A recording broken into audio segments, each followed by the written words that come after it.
me, but I don't hear the theme song.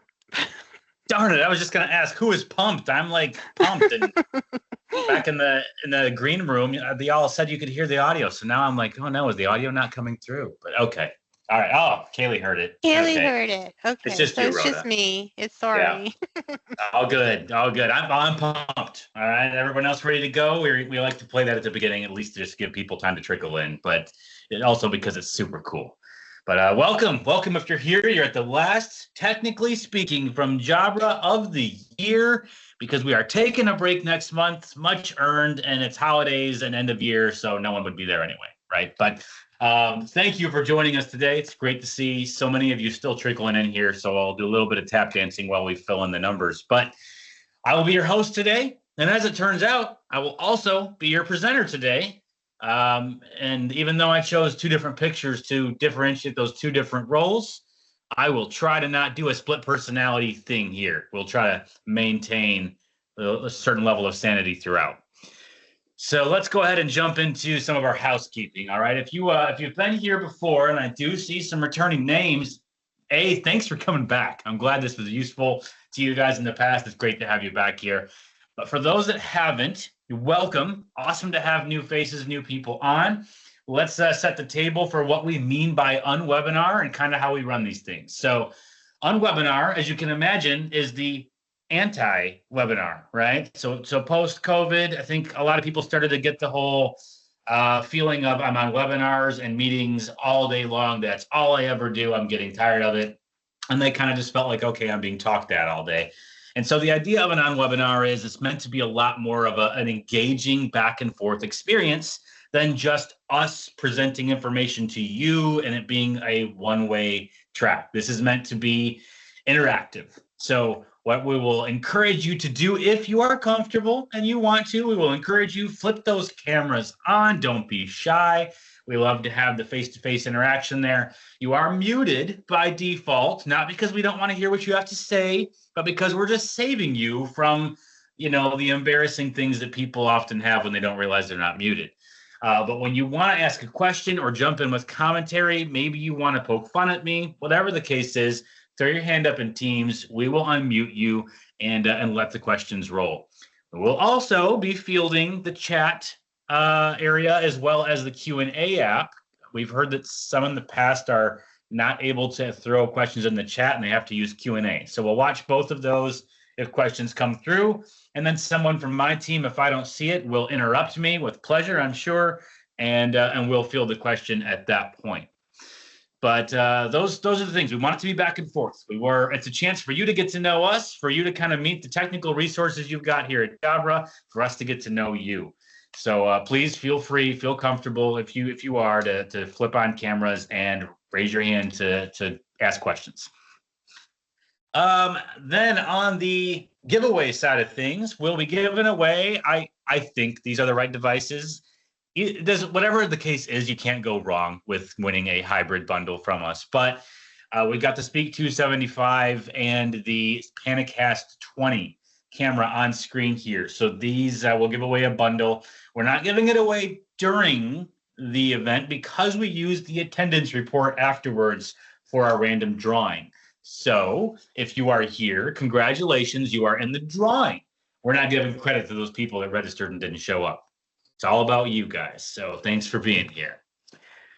Okay, so what is today's session about anyway? Well, we are excited. First off, the Microsoft Ignite is next week. I can't believe it's finally almost here. I can't believe that we're getting back to normal Ignite since COVID. It's been a long time since all of that, and we're finally getting back to the way Ignite had been done prior to the pandemic, right? And that was where you had large events at actual conference centers and getting back to like full-fledged expo floors and getting to see a lot of the familiar faces from around the industry. So that is happening next week. And in honor of that, we had to move our Technically Speaking to be middle of the month instead of end of the month. They're typically later in the month. We did not want to conflict with Ignite. Instead, we wanted to usher it in and kind of kick things off by doing a Microsoft 365 Copilot plus Jabra PanaCast 50 and other devices, talking about what that marriage of technology looks like, because it truly is a better together experience. It truly makes the whole AI Copilot story come to life. And we'll explain how that is in the upcoming slides here. Now, before I get into the meat of it, I'm going to give you this QR code. And if you go on over there, it'll take you to the jabra.com/technically speaking landing page, where you can bookmark it for starters, right? Bookmark that page. That way you're always in the know of what's going on. And if you go there now, you're probably going to look at it and say, well, thanks a lot. There's no upcoming sessions. This is super unhelpful. And I would say, just stay tuned. That's why I'm asking you to bookmark it, right? You can see December, we're taking a break. Very shortly, we'll have January and then February on there. You can bookmark or you can register for those just like you did this one and get them on your calendars. But we'll have, it's going to be a busy beginning of the year, y'all. I'll tell you that. It is, there's exciting things on the horizon. As an evangelist at Jabra, I can tell you I'm very excited to get evangelizing about what's coming beginning of the year. So with that teasing out of the way, you'll want to stay tuned for those sessions. We've got good stuff coming up right as we kick things off. So bookmark the page and keep an eye on it. And Rhoda has placed the link in the chat for you as well if you'd rather click on something instead of having to pull out your phone and click on the QR code. Thank you, Rhoda. Okay. Let's go ahead and jump straight into the topic. As I mentioned, we're talking AI today. We're talking AI, Copilot, and the side of the Jabra story that plays right into that. So I want to start with a quote by Jared Spataro over at Microsoft. He is Microsoft's VP of AI at work. And this is not such a technical statement. This is a little more philosophical, right? So we're kind of starting off our technically focused series with a little bit more of a high-level thought process here. He says, leaders who embrace AI will gain a competitive edge. Now, this might seem like a very simple statement and like maybe even a duh statement right now, right? But I think it's a good one to sit and reflect on. As simple as it may be, we are at a point where a lot of organizations are being faced with a choice to start embracing it, to start making use of it, to get familiar or not. And the point being made is we all know that time is money in business, and we all know that gaining a competitive edge is usually a matter of timing and a matter of what you're bringing to the market and how you do what you do. Embracing AI at this junction is critical for a lot of organizations to gain and keep that competitive edge. So I just want to start there because it really sets the table in terms of why are we talking about AI? AI is not just a buzzword. Yes, it gets used as a buzzword very often. I get that. But the essence of what it is, the impact behind what it's going to do to transform the way we are working in our day-to-day jobs with all of our daily mundane tasks, it's very real. And it really isn't going anywhere like other buzzword topics tend to do. They come out of the scene, they fade. You know, we all kind of remember VR making a splash. VR is not gone, but it's a little quieter now, right? That is not going to be the case when it comes to all things AI. This is something that now is the time to get comfortable with it. So, table setting. Let's go on to the next point here. With that, Microsoft, if you have been under a rock, then maybe you're not as familiar with Microsoft Copilot, right? And that is Microsoft's really big approach to how they are handling all kinds of areas of productivity. We're focusing in on Microsoft 365 Copilot, which is the presence and usage of Copilot as an AI assistant throughout all kinds of Microsoft 365 apps. Think an Outlook for your email, think in Teams for chats and meetings. Think of all your productivity tools that if you've begun to use Copilot at all within your organization, you pull up PowerPoint, there's a Copilot button. You pull up Word, there's a Copilot button. It's all over the place. It's throughout that whole platform. But it is an AI assistant that goes well beyond M365. You've got Copilot for PCs, right? That's now embedded down in the bottom there. It's in Bing. It's out of GitHub. It's all over the place. It is really transforming the way that we do simple, repetitive, mundane tasks and get inspiration and creativity. So that's kind of setting the table. I don't want to spend too much time on what Copilot is because I think if you're here on this call, you've probably got a really good high level as far as what this slide says anyway about what Copilot is, right? Those 5 bullet points. It automates routine tasks, reduces repetitive work. It gives you inspiration for creative things. It helps in all these areas a lot based on generative AI. And of course, it's dependent upon the inputs you give it, the prompts you give it. Which I don't know about y'all. Here's a hot take and maybe an unpopular opinion. I don't like the term prompting when it comes to generative AI because I feel like the idea here is that you should be having a natural, fluid conversation. So it should be conversational. And prompts, I think, actually kind of scare people away when it comes to adoption of AI and generative AI, because I think it makes them feel like it's a little more techie and a little more developer-y. And so, oh, you got to know how to prompt right. Whereas really, you just got to learn how to talk to it. You're talking to it, and you got to learn how to finesse it a little bit with the conversation. I don't know. Anyone want to raise their hand and completely go against that thought process there? Anyone? No, Yeah, even me. All right, Sharath. So do you have the same conversation you have with me that you have with Michael? Do you use the same process? Because Michael and I think differently, right? So sometimes you may add a little bit more context to Michael than you would with me for certain subjects. So when it comes to prompting, you have to realize that there is an art to get the proper output that you want. And that's why there's a term associated to it, because you have to first ask it a goal, then you have to give it details about the goal. You have to tell it where to look up the information for the goal, and then you have to say it how you want it to be outputted for you. So there is an art to asking generative AI properly in order to get what you want. You can have a conversation with it as long as you want, but maybe the output that you get out of it might be hallucinating output or fake output or output that you weren't actually looking for. So there is an art to it. There you go. I appreciate the other viewpoint on it there, and I agree with it actually. My main thing there is I'm like, I feel like the term is a hindrance to adoption across the board at the wider scale. And so, but you're absolutely correct in everything you said. It is an art form, and you have to make sure that you're kind of feeding it the right information. This, by the way, is a complete aside to everything I'm talking about. I just decided to go on a tangent with this. So Josh, thank you for jumping in and humoring me, Sharath, on this. But hey, Josh. Yeah. What if prompt is just that Copilot gives you a prompt to response? Oh, so it's a marketing term. Is what everything's a marketing term. Okay. I like that. I like that take on it. Being in marketing, that's great.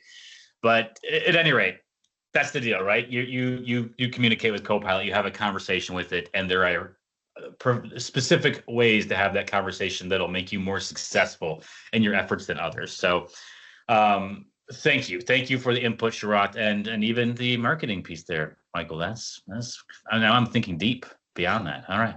So when we talk about this input, though, and we talk about the kind of things you're giving to Copilot, we go beyond some of the things I just mentioned, right? With prompting and with having it use data points like emails, like chats, like documents in your organization. And we think about, okay, let's think about Copilot using data beyond those points and using data from meetings. After all, we spend a huge portion of our day in meetings. What does the data from those meetings look like? Now, some of that data is going to be chat. Some of it's going to be documents shared.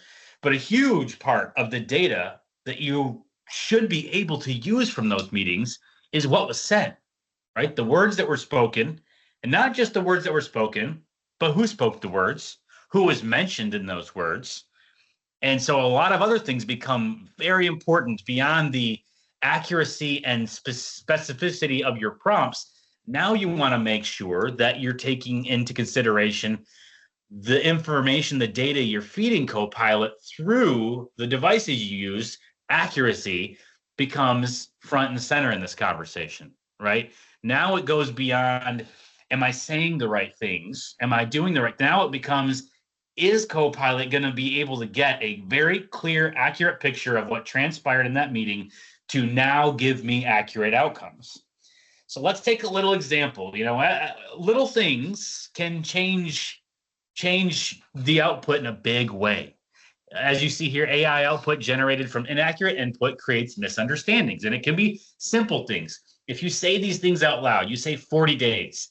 If you say 14 days, and if you're in a loud environment or you're using a microphone that is maybe not the clearest in the world, maybe it's not a certified one, maybe you've got other factors that are making your data, your voice come through not super clear, it could be very easy for the technology on the other end to hear 14 days instead of 40 days. It could be easy for it to say, I heard you say Jabra instead of Jabra, or panic instead of PanaCast. And that is something Jabra definitely doesn't want you walking away from the conversation misunderstanding. We are not trying to have panic be present when we're talking about the PanaCast. Securing budgets could be securing budgies. If you're not getting clear input, little mistakes can happen. So as you see here on the left side, when using M365 Copilot, little variations in data can be a big deal because you're asking for summaries from Copilot, you're asking for tasks. These are things that can be impacted by the incorrect thing being heard if you're not feeding it the correct data. So now that I've hammered that point really hard and probably you're overdone hearing about that, let's talk about how you can ensure accuracy of that data. Jabra devices, of course, is the key to that question. That's where it comes from, both at home, on the go, and then in your meeting rooms. Because again, we're talking about using Copilot for meeting purposes, for post-meeting purposes. So on the go, when you're at home, you're going to want to make sure that the noise around you on a train, the noise at the airport, the noise from just sitting, wherever you happen to be, out in the park, dog walks by and is barking, while Michael's sitting on the beach working, you don't want those crashing waves to be heard. That's going to distort all that noise coming through. So it is important that you are choosing not just a certified headset, but one that has been tried and true and tested with advanced algorithms to drown that noise out, replace that noise, and make sure that it's enhancing the voice coming through on the far side so that you've got the most accurate input possible for Copilot to work with. And it's the same for your meeting rooms. Meeting rooms, you've got clickety-clack of the keyboards because, I know it's none of you, but there are people out there that do multitasking during meetings, right? That just happens. They're sitting there typing away. No one's doing that now, and I appreciate it. You all are super tuned into what I'm saying. That's amazing. But some people do that in meetings and meeting rooms even. And then you've got papers rustling. You've got people coming and going so the door is opening. Or maybe it's an open environment and you've got peripheral noise, right? It's not a closed meeting room. You need to be able to focus in on the near voices as they're being spoken. And you need a device that is capable of not just focusing on devices, but, Kaylee, I know you're always multitasking. I see that in the chat. But you need to not just focus on those voices, but you need to be able to focus on multiple voices that are going to be spoke. That's called, duplex audio, right? That's something that you want. That's a certified requirement anyway from Microsoft, but then it is something that you need to do well on the far side of it. So that's why we talk about accuracy as much as we do these days, is because with as much as people are investing in and embracing using Copilot in their productivity strategy, you need to make sure that the gateways to the data you're inputting are going to give you the clearest possible data once it's in the machine and where Copilot accesses it. So we'll start there with talking about accuracy, and we're going to get to some of the more specific features as we go along here. Now, building on that a little bit, let's talk about the PanaCast 50. The PanaCast 50 was certified as an intelligent speaker, right? And this was back at the end of last year. I think it's been about a year now that the PanaCast 50 became the first front-of-room device to be a certified intelligent speaker, rather than what we had all been used to with a couple of certified devices sitting in the center of your room on that table. The PanaCast 50 was updated. There was a software update to say, guess what? Now this is now a certified intelligent speaker because it meets all those certified benchmarks to do what you need an intelligent speaker to do. Pretty awesome stuff. Means people in the room are identified by their voice We'll dig into what that means and what the specific things are you need to pay attention to there by their voice and name, so that attribution takes place correctly. This feeds into things like your meeting recaps, notes for after the meeting, other action items that you're going to ask Copilot to do for you. And we kind of see a little bit of that with these screenshots in action here. Last couple of times I've shared on a webinar, some of my visuals are getting a little blurred out. Is it coming through blurry on your side, like Michael, Rhoda, or is that looking clear on the images? It's just really tiny. So if it was, Okay. I think if it was clear, you couldn't really read that. Yeah, well, yeah. Okay. All right. Yeah. Okay. So PanaCast 50, that's where we start with kind of that accuracy story. The other side of that I want to highlight really quickly here are a few stats. We did some testing. We did some third-party, unbiased testing, right, to get some results and find out exactly how do Jabra's headsets stack up here. And specifically, these tests were done with a handful of our Evolve 2 headsets, right? Some of the more mainstream headsets that you're going to have people using on the go and in hybrid scenarios. And as you can see, what we were comparing our headsets to when it came to quality and accuracy, we were comparing them to a unnamed generic headset. So we're not talking certified here. We're saying, hey, I picked up a headset from somewhere else. I love my whatever headset that I use for music, etc. I'm going to use that in my meetings.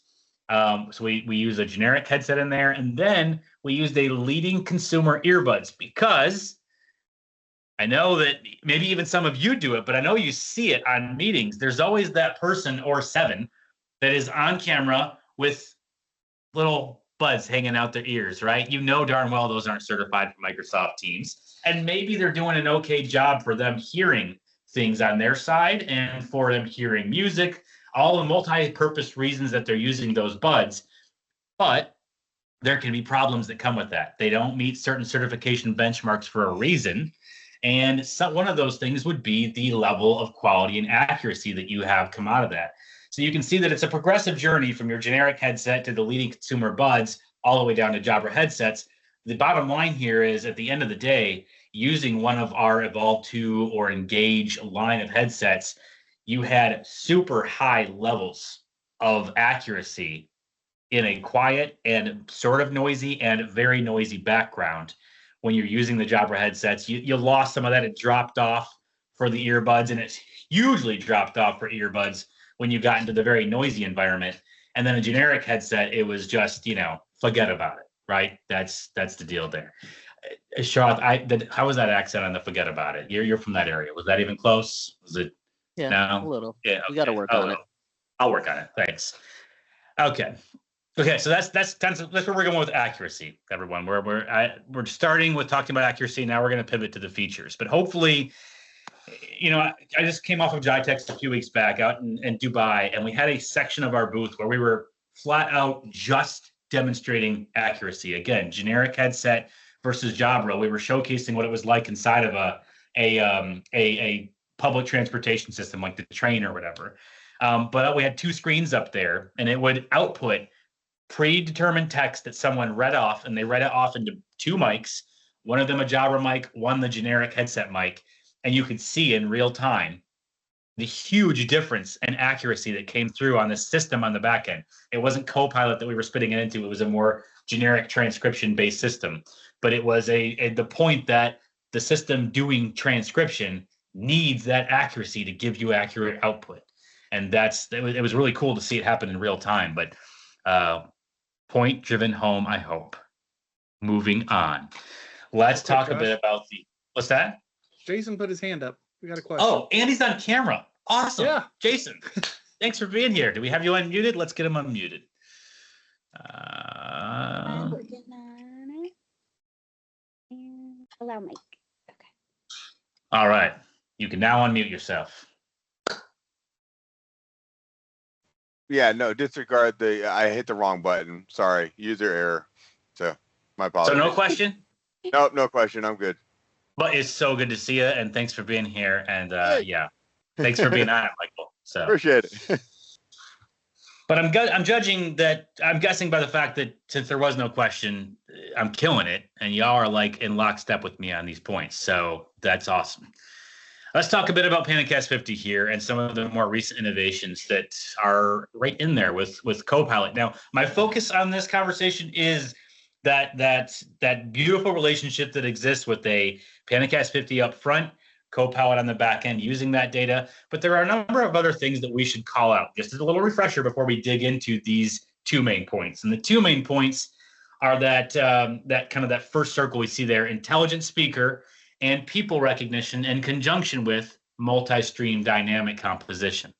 So that's what we're going to focus on in the coming slides. But I want to call out there are several other intelligent-based capabilities on the PanaCast 50. If it's been a while, we've got intelligent zoom, which makes sure that we're only focused on the people in the room and not unused, wasted real estate in the room. Because remember, PanaCast 50 can do 180-degree field of view. Now that captures a lot, and that's great. But if you've got two people in a big room, then there's a lot of wasted screen real estate. So you need a mode that will just capture the people in the room, and it'll change as they come and go from the room. You got virtual director that'll kind of follow around the most active speaker. Dynamic composition, which is our meeting equity mode, where it gives you the previous legacy dynamic composition gave you the four most recent speakers on screen. Now you can get the four most recent speakers and a 180-degree field of view for context of the room. That is still a single stream mode, though. And then the multi-stream that we'll talk a little bit more about, that is where we're sending the two most recent speakers and that whole room view, but in three separate streams. So a lot of flexibility in terms of what your intelligent video modes are there.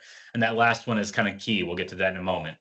Intelligent meeting space. This is where we're saying, hey, our room is this configured physical space. Please do not use intelligent zoom or virtual director for anyone that is outside of that physically defined barrier. Think about rooms with glass walls behind them, open meeting spaces. Those could be problematic to those video modes. And we do people counting, which is going to be, very increasingly important as you need to get analytics and other data and reports for meeting room usage, things of that nature. So people counting capabilities baked into our cameras. And finally, this is another Microsoft-specific integration point, the integrated whiteboard camera. Now, this is not really a Copilot-specific integration, but for quite some time now, we have had the ability to capture an in-room physical whiteboard from one of the three cameras on the PanaCast 50, bring it into the meeting as shared digital content without sacrificing your in-room view of the meeting participants. And that is specific to sharing a content camera in a Microsoft Teams meeting. That's pretty powerful stuff. So that's setting the table for all the AI that has been under the hood bubbling up as we get closer to these topics that are more Copilot specific today. With that, let's talk about intelligent speaker. Josh, Oh, yes. Sharath had his hand up. I was Oh. just going to say. Just interrupt me, Sharath. Man, yeah. No, I was trying to be polite, right? So I think all those features and why it's important to have a camera that covers a lot of the space, because today when people come into the office, there's a lot of nonverbal cues that we miss that aren't captured by cameras that don't cover the space, right? Like, so for example, obviously you and I, Josh, are what I would say extroverts, maybe extro/introverts a little. So we're okay with talking and speaking, but there are individuals and companies that speak more with verbal cues and their facial cues. So capturing those cues is important in today's meeting because there's somebody always joining remotely, and it's always important to say, well, Michael kind of grimaced at the fact that Josh did a Brooklyn accent and it was terrible, right? So I think that the idea of having a 180-degree field of view camera and all those different camera modes allows an organization's employees to capture nonverbal cues in a room, which I think is going to be more important as we move along in this hybrid world of working. And I mean, it's super helpful because instead of a grimace, what I caught onto was a pretty impressed look, actually, from Michael. So I mean, yeah, there you go. So now we have to chat on the side to all discuss what we all really thought about it. Awesome. We had a question, and I think the mic has been enabled. You are good to throw the question out there. Did I understand you correctly that one of the three built-in cameras is reserved for the whiteboard feature? It is not Or- reserved for it. It ends up getting used for it as you Okay. share out the contents, right? So you will use all three cameras to do your in-room view normally, and then you go Okay. to share content. One of those cameras will end up being used for the content. Okay, nice. That means if someone's sitting just besides the whiteboard, we will still be within the field of view. Yeah. Yeah. Thanks. Yep. Exactly. Yep, good question. Good question, because that is a little bit of a tricky. Hey, I'm using all three of these cameras now. What it's a good. When I first learned about it, actually before being at Jabra, that was one of my first questions about the content camera. Was wait, how does that work now? So, okay, awesome, good call out, good context, Sharad. Let's go ahead and jump into talking a little bit deeper about intelligent speaker. Now, as I mentioned, we brought the intelligent speaker capability to the PanaCast 50 toward the end of last year as a certified device in this category. And I mentioned, unlike the other devices that were in market, it was the front of room bar that already exists, right? It was a software update. So one of the top benefits there is that there are no additional devices required. That means no extra purchases. That means no extra cables. That means your life is simplified greatly by just updating your bar, and boom, you've got this new capability in your room, and you can simply begin to use that. Now, that story has changed a little bit with some updates from Microsoft, so we'll briefly highlight what that means in a second here. But that was kind of one of the big benefits right out the gate.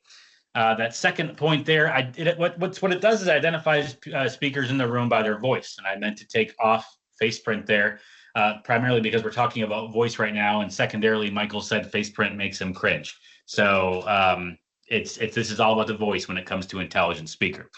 But if you choose, as you can see, then these other bullet points, to enable this within your tenant, and then as an individual, enroll your voice into Microsoft Teams, you go into a certain section within settings and Teams, you read off a script that it gives you so that it can capture all these dynamic ranges of your voice.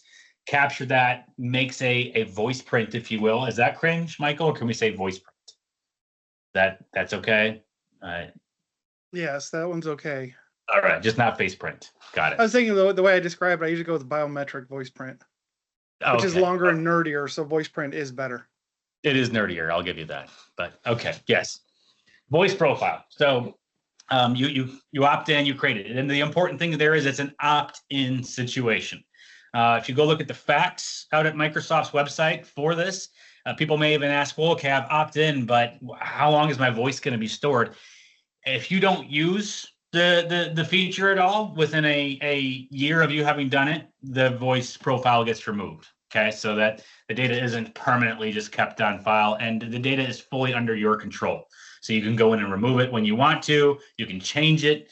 You have a lot of control there when it comes to enrolling your voice and opting in.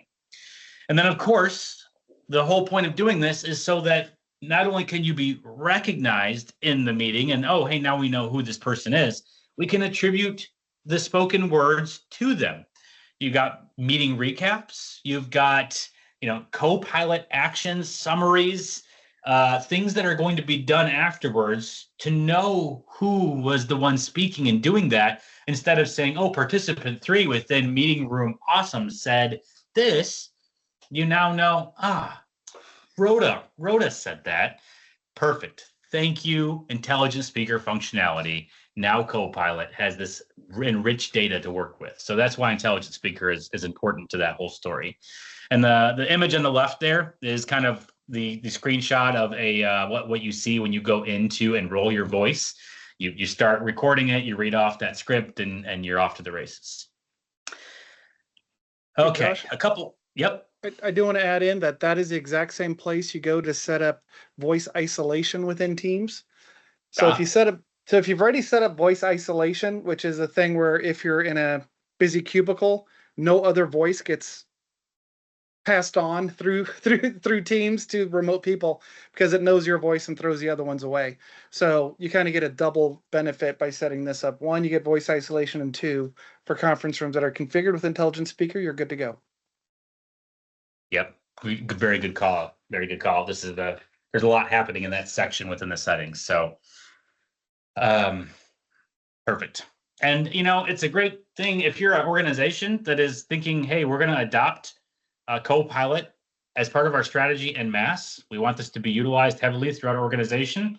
Probably some of your onboarding materials will start needing to be little how-to videos of this part of Teams to orient them with, hey, yes, you have to opt in, which we encourage you to do, but here's where you go and do that. Here's how you do it. This is going to be an area that will be more and more familiar to people as they begin to recognize that voice and recognition in meetings is a key part of their Copilot story.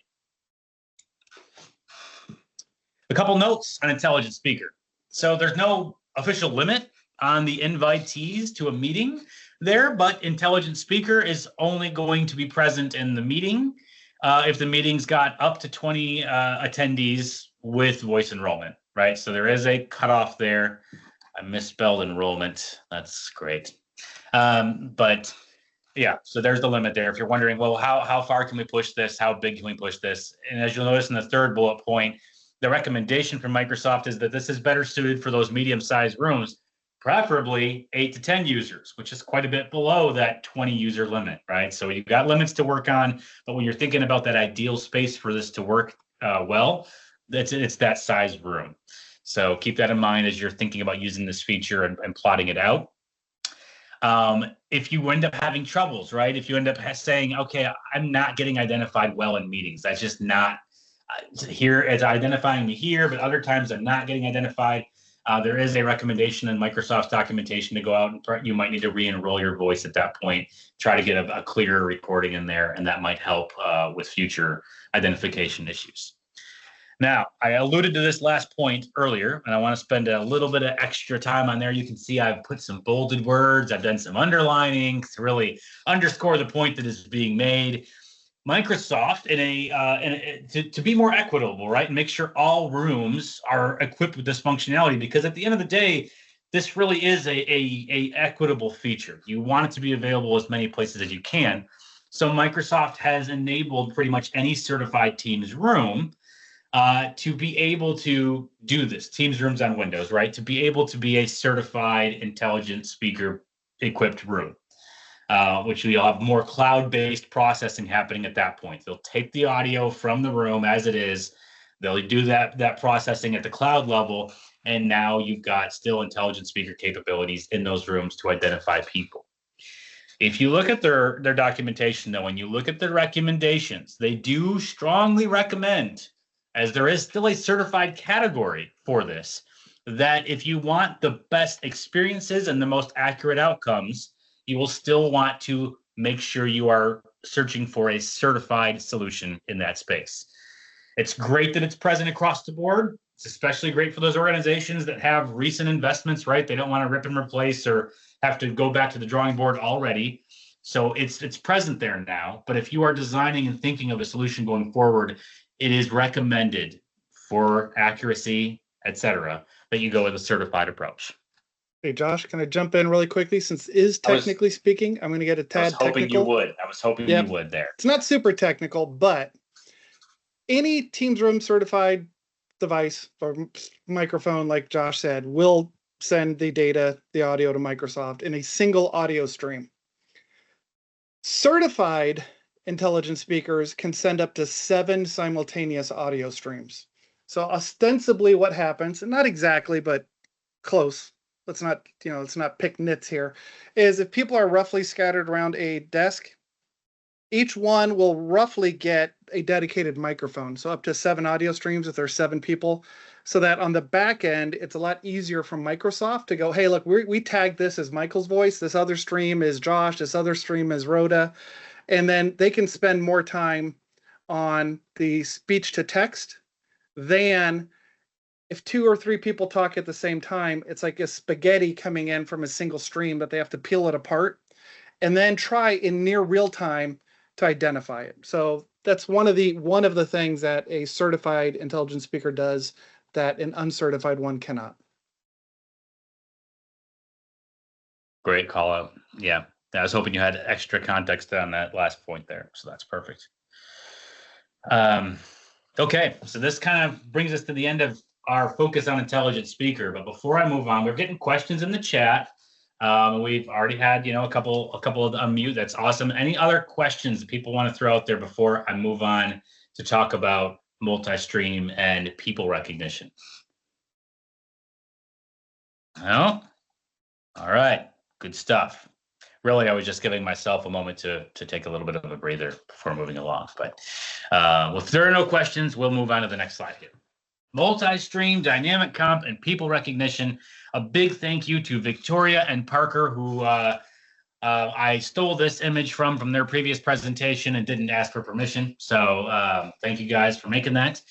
What I wanted to call out in this image here, we have some arrows pointing to a couple different things, and I'll highlight what those are. But when we say people recognition, we're talking about essentially what intelligent speaker is, identifying people by voice, but instead we're identifying them by face, right? So that's what people recognition means. Same thing with enrolling your voice. You need to enroll your face. You opt in, you go take a bunch of selfies. This used to say face print until Michael spoke up, and now it says selfies. So you take a bunch of selfies from different angles, you opt into it, and now if you're in a meeting room and you've enrolled your face and you've got a device capable of doing so, you can be recognized by just your face. And this is before you've even spoken, which is a big thing, right? Maybe you're in a room and someone from afar is new to the company and they are lacking the context of who these people are they're talking to. It's great if you can sit there and surface, hey, this person here's their name tag. I now know who they are. I've got the context. I can look them up in the organization chart within Teams. It's super helpful for people to be oriented. The other side of that, though, is this multi-stream piece. So with our latest update to the PanaCast 50, we brought about both these capabilities, people recognition with the multi-stream dynamic composition. We talked about dynamic composition earlier, our meeting room equity video mode, but we talked about it from a single stream viewpoint. The multi-stream, what it does is it gives you what you see on screen here. It gives you your two most recent speakers in the meeting with the context of the rest of the room below them. That is 3 individual streams with context.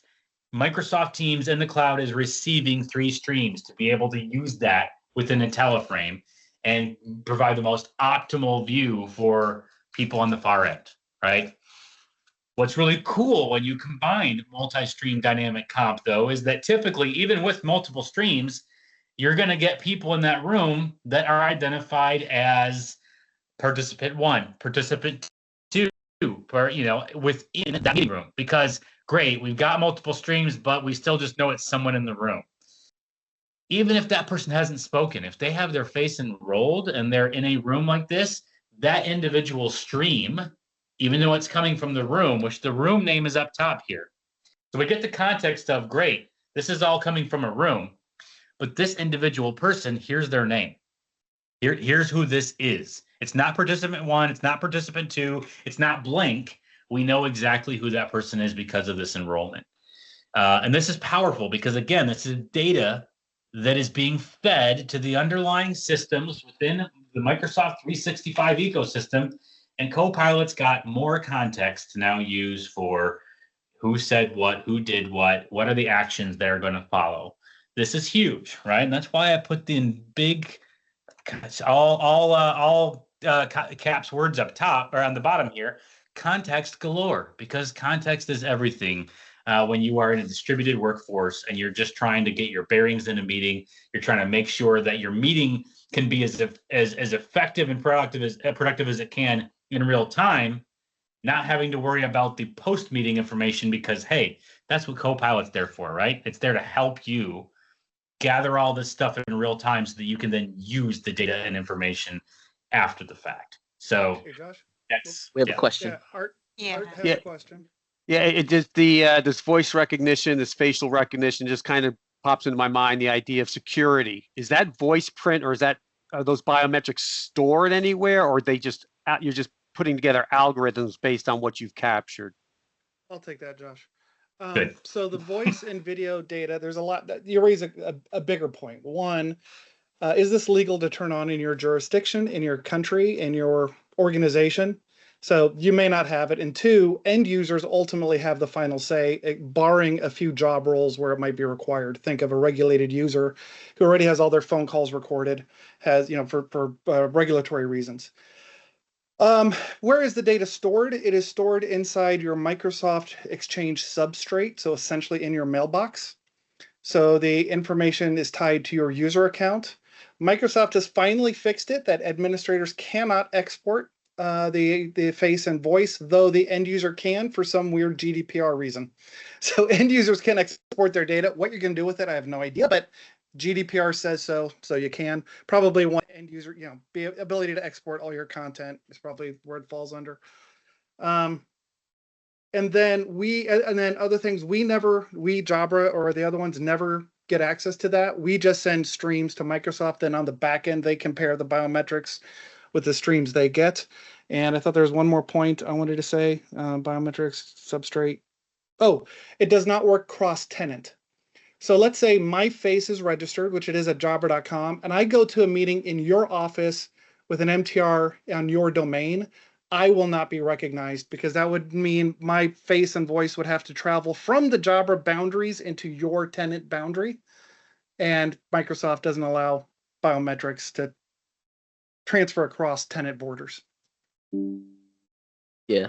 So that brings a good point where organizations or partners need to help their customers with change management policies and protocols, so that one, you're teaching the administration groups what to do, and you're also then providing change management protocols for end users, right? Because if you just send an email saying, hey, facial recognition and intelligent speaker is now enabled for the organization, people are going to be like, what? So it's a good idea to have a plan in place for that change management process or functions that you might be providing to your client. And Sharat, that triggered the idea. As we sit here today, this is all off by default. You have to manually create meeting policies and assign them to users, and in one case to an MTR resource account. Microsoft is enabling this by default in January. So check Message Center posts inside your tenant administrator, admin.microsoft.com, for when that date is coming and guidance on how to turn it off if you'd like, because this is about to be turned on. And then while I got the microphone, Josh, go ahead and go and grab a drink. A good question came in the chat. Is dynamic composition both for PanaCast 50 or only for the PanaCast 50 video bar system? And single dynamic composition, etc. So there's the concept of edge IntelliFrame.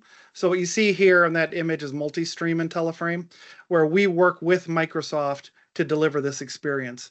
And to get technical slightly, how do the names pop up? We take snapshots and send snapshots to Microsoft, and they compare the picture we take with the selfie you took. And if those match, the name pops up. So that's where Jabra gets involved. And the people recognition is that we have to take pictures at 4K raw and ship it over to Microsoft, and Microsoft compares them. Edge IntelliFrame is where everything happens on the edge device. So the PanaCast 50 or the PanaCast 50 video bar does all of it. There's no reliance on Microsoft, meaning we have views where we can find the active users and show the room and do some things. That works in BYOD, it works with Zoom. It's not reliant. So single stream dynamic composition works on the VBS and the PanaCast 50, but as Microsoft currently only supports multi-stream IntelliFrame on Windows, currently the feature is only with our PanaCast 50 and not with our Android-based video bar. Awesome. That question is exactly where I was going next, so I'm glad you jumped into that. Very cool. Before I move on from the focus on multi-stream dynamic comp with people recognition, any other specific questions on this level? Okay. All right. Awesome. And on this screen, we've got a couple points here about just how you would use Copilot, right, from the experiences you have in the meeting room. And we had some awesome colleagues from Australia join Michael when he was down under earlier this year. Earlier this year. And they created this really great video. and I chopped it down to a smaller segment here just so we could kind of see a little bit of this in action. So I'm going to play this if we have audio coming through, but this is just to kind of give you an idea of how we feed in some data to Microsoft Teams through our meeting, and then Copilot gets used after the fact to do things with that, and we can understand how accuracy comes into play at that point.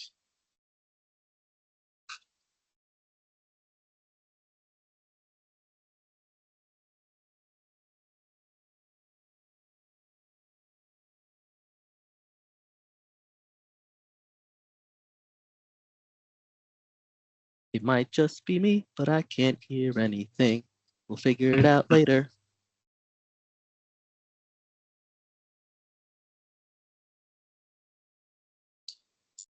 Now I'm muting it for a sec to just kind of voice over and say, you know, what's a little hard to see probably with the size of the letters in here on the video is it is in real time changing who the speaker is, right? From being a generic speaker saying something to, oh, we have identified this as Michael Tressler, and it changes it on the fly. And then one of them has not enrolled their voice. So they are just continuing to be identified as speaker one.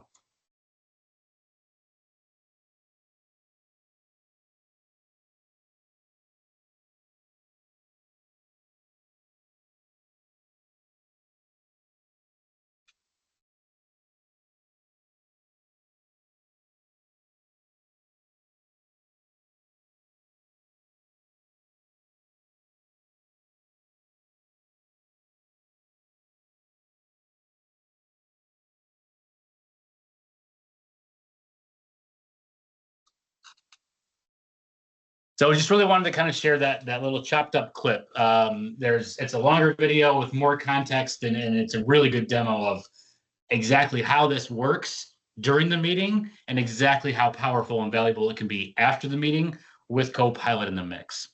Hopefully that kind of gives us some demonstrations on that point. Now, we didn't demonstrate the people recognition side of this. If you were on our previous call about the wizardry behind the AI of the PanaCast 50, et cetera, Parker and Victoria masterfully demonstrated that functionality. That is available to go back and watch the session on jabra.com/technically speaking, where you can see all the previous episodes. So go on in there and you can see them demo that in real time if you want to see that. That was not even a pre-recorded thing. They demoed it on the call in real time during our technically speaking. Okay. And then I'm going to come over to this brag slide here, and is the image grainy for you guys too? For me, it looks like it's a little grainy, but okay. I don't know what's going on with me presenting directly into Teams. I keep having my images come through grainy. I'm going to work on that. But I wanted to do a quick little, hey, here's a brag for us as we look toward our presence next week at Microsoft Ignite. I hope a bunch of you are going to be there. If so, please stop by the booth and say hi to us. We would love to see you. Thank you for confirming, Rhoda, that it's grainy. So I will try to call out a few of these things that are not coming through clear. I apologize for whatever wonkiness is happening with the image resolution. But essentially, we wanted to call out that not just what we covered today, it's important to understand when it comes to Jabra and Microsoft, that has been a very close partnership, engineering partnership, innovation partnership for a very long time. We have been the first to market with a great number of things, including first front of room bar with intelligent speaker, first with people recognition, first with the multi-stream and teleframe. We are bringing MDEP to our bars in the very near future. We'll be one of the first when it comes to that. And then there's a couple other items in there. Intelligent capture when it comes to the whiteboard content camera. We were the first to bring that to a front of room bar as well. It's been a very close, innovative partner relationship there. So if that is important to you as you evaluate solutions for your rooms, for your customers, et cetera, it's probably worth a visit over the Jabra booth while you're at Ignite, or just to reach out to us after this and fire up that conversation. This is a very important part of what we do. So thank you for allowing us a few minutes to brag on that slide. And now I'm going to flip it over here to please let us know how we did with that QR code, assuming it's also not grainy. Capture the QR code. Let us know how we did, what you'd like to hear from us in the future, what we can change or make better, or if it was just outstanding and fantastic. which is what I'm assuming, go ahead and put that in there too. Yeah, any other questions at this point? This brings us right up to the end of today's amazing cap on a year of Technically Speaking. Looks like we've got a conversation in here, actually. And let me allow your mic. All right, mic is enabled. Nia, what do you have for us?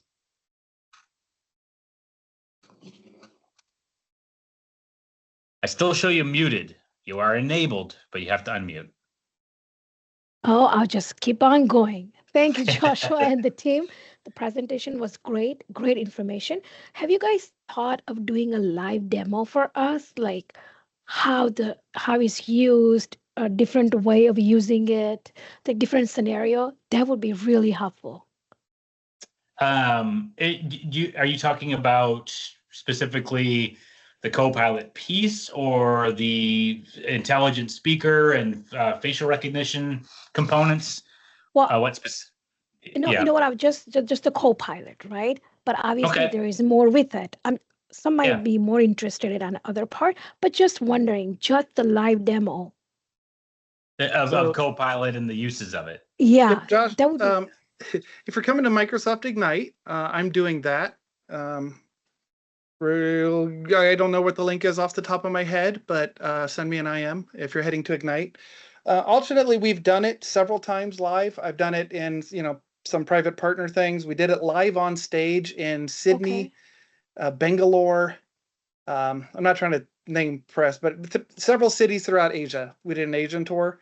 And then what that video clip that Josh showed was us after the tour kind of putting together a cleaned up version of what we did. So yeah, we've very much done it live. And though it's a little scary, it works. So our confidence grew. I was very hesitant, like that's a terrible idea. But then by the time we actually did it, it was shockingly good. Okay. You can also reach out. You can also reach out to your account manager, or Michael Tressler, or I, and we can set up what you're looking to do for the demo, so you can understand it. One of the things I want to make sure everyone realizes during these webinars, you do have resources after the webinar that you can touch base with, where we can follow up with you and help you understand, right? The webinar is not the last end of the road type of thing. We're happy to get on a call and chat a little bit more and show you features and talk about technical things as needed. So happy to get additional info if needed. Sounds good. Right? Thank you. Okay, you're welcome.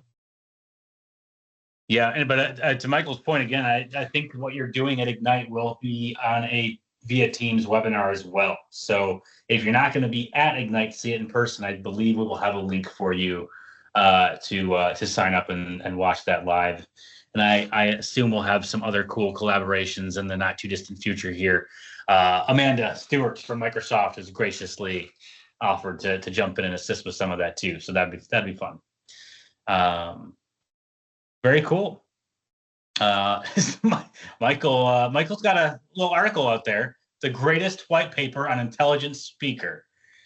How many white papers did you have to go up against for that title, Michael? None. That's why it's also the most epic blog article on IntelliFrame that there ever was and that there ever will be, because no one else is going to write 30 pages on IntelliFrame. Boom. Well, then aptly named. Well done, sir. Congratulations to you on that achievement. That's amazing. Yeah, there are 30 some pages long each one, so that's what I mean. Super deep. Mark Whitaker, you had me at 30 pages, right? Awesome.